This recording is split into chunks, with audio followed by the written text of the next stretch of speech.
नमस्कार 2025 बहु विपद आणिब 2026 रे समस्त मरीजे 2027 बेलू पृथ्वी ध्वंस हो एभली चमकप्रद वार्तालाप करी किछि दिव्य पुरुष माने बा निजको बोलाउथुवा दिव्य पुरुष माने बा ज्ञानी पंडित माने आंभ मानकु भ्रमित करुनाहंती तो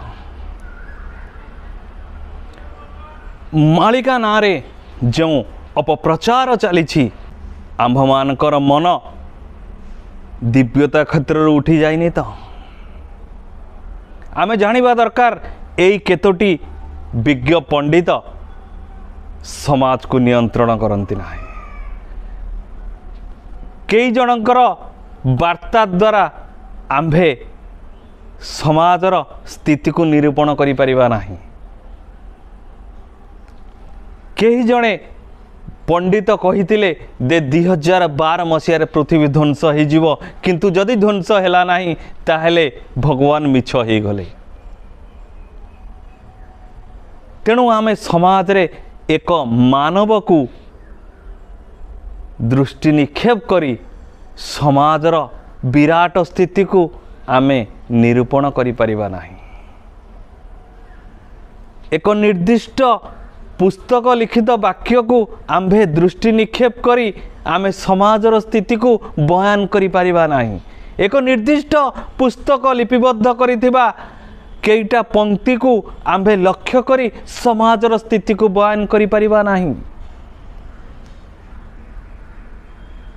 परिवेश आ परिस्थिति को नहीं समाज रे बहुत किछि परिवर्तन करा जाई पारे।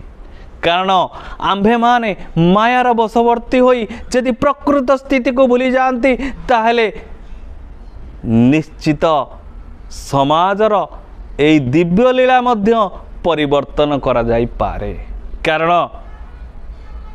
केवल मृत्युदंड दबा भगवानकर कार्य नुहे, समाज को ध्वंस करिबा भगवानकर कार्य नुहे, समाज को चलेबा निमित्त भगवान आसिछंती। ए संसार रे दिव्य पुरुष माने समाज को दिग्दर्शन दबा निमित्त आसिछंती, नष्ट करिबा निमित्त नुहे। ए समाज यदि नष्ट हो जाए ताहले भगवान कर प्रकृत इच्छा पूर्णांग होई परिबा नाही। भगवान को प्रकृत इच्छा सेतेबेले पूर्ण हबो जेतेबेले आमे माने प्रकृत दिव्यतार रास्ता रे चली ए समाज रे एक सुस्थ वातावरण एवं दिव्यतार स्थिति रे गति करिबा। आम जीवन सुखमय होई आम्भे माने जदि प्रतिपोषण हबा ताहले भगवान कर इच्छा पूर्णांग हबो। समाज रे जदि आमे माने एक सुस्थ वातावरण रे परिचालित हेबा ताहले भगवान कर इच्छा पूर्णांग हबो। भगवान कर इच्छा पूर्णांग करिबा निमित्त समाज रे ध्वंस लीला एकमात्र विकल्प नुहे। ध्वंस लीला सर्वशेष विकल्प। मारिदेले तो सरीगला, मरीगले तो सरीगला, किंतु दिव्य लीला मृत्युदंड प्रदान करे नाही। आमे एहा भूल चिंताधारा करती जे सबुबले ध्वंस लीला ही आमको विनाश करिबो। प्रकृत सत्य हेउची निजर विनाश आमे निजे करंती, निजर विनाश आमे निज करंती। आम्भे बारंबार जीवन रे भगवान को डाकी थांती, हे प्रभु आम्भ को कष्ट प्रदान कर। एहा आम्भे प्रकृत रे डाकंती नाही, किंतु आमे जो कर्म करंती से कर्म द्वारा आमे भगवान को बारंबार चेताई दियंती, हे प्रभु वर्तमान मु एमिति भूल करुची मते दंड दियो। हे प्रभु मु मो आदत केबे बदलई पारिबे नाही, मो अभ्यास केबे मु बदलई पारिबे नाही, तेणु मते दंड प्रदान कर। समाज रे कर्म ही सर्वश्रेष्ठ। तेणु आम्भे कौन प्रकृत कर्म करि पारंती? ज्ञानी पंडित माने आंभ को प्रकृत ज्ञान संबंध रे कौन ज्ञात करई पारंती? आमे कौन केवल डरी डरी ए जीवन जीवा को आसीछंती? समाज रे आमे ନିଜକୁ ଏବଂ ନିଜର ଶକ୍ତିକୁ ଚିହ୍ନି ପାରନ୍ତି ତ? ତେଣୁ କେଇଟା ପଇସା ନିମିତ୍ତ ଆମେ ପ୍ରକୃତରେ ଦିବ୍ୟତାର ରାସ୍ତା ସଂସାରକୁ ଦେଖେଇଛନ୍ତି ତ? ନା, କେବଳ ସୋପିସ୍ରେ ସମାଜ ଚାଲିଛି। କେବଳ ଦେଖେଇ ହେବା ଏ ସମାଜର ବର୍ତ୍ତମାନ ସର୍ବଶ୍ରେଷ୍ଠ ହୋଇଯାଇଛି।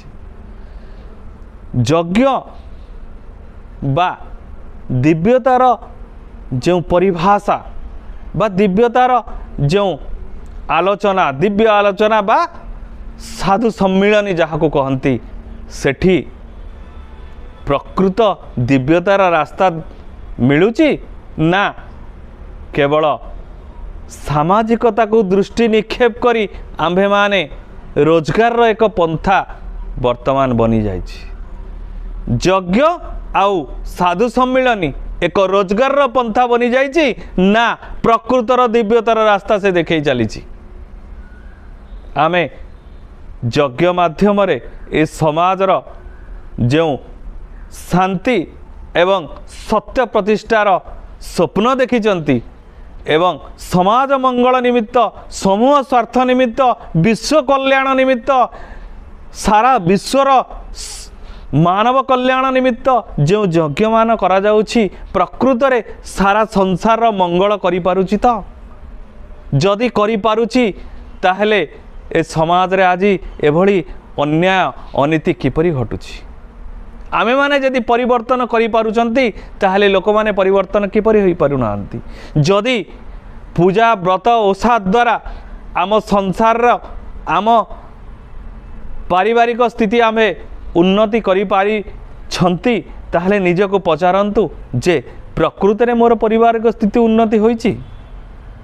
ଯଦି ମୋତେ ଅସୁବିଧାରେ ପଡ଼ିଛି, ଯେଉଁ ଲୋକ ପାଖକୁ ମୁଁ ଯାଇଛି, ସେ ଲୋକ କ'ଣ ମୋ ସମାଜର ସ୍ଥିତି ବା ଆମ ପାରିବାରିକ ସ୍ଥିତିକୁ ঊର୍ଦ୍ଧ୍ୱଗାମୀ କରିଛି? ଯଦି ମୁଁ ଭଗବାନଙ୍କ ଦ୍ୱାରସ୍ଥ ହେଇଛି, କ'ଣ ନିଜର କେଇଟା ସ୍ୱାର୍ଥ ନିମିତ୍ତ ନା ମୋ ଜୀବନର ପ୍ରକୃତ କର୍ମ ସମ୍ବନ୍ଧରେ ଜ୍ଞାତ ହେବା ନିମିତ୍ତ? ଏହା ଏକ ବିରାଟ ପ୍ରଶ୍ନବାଚୀ।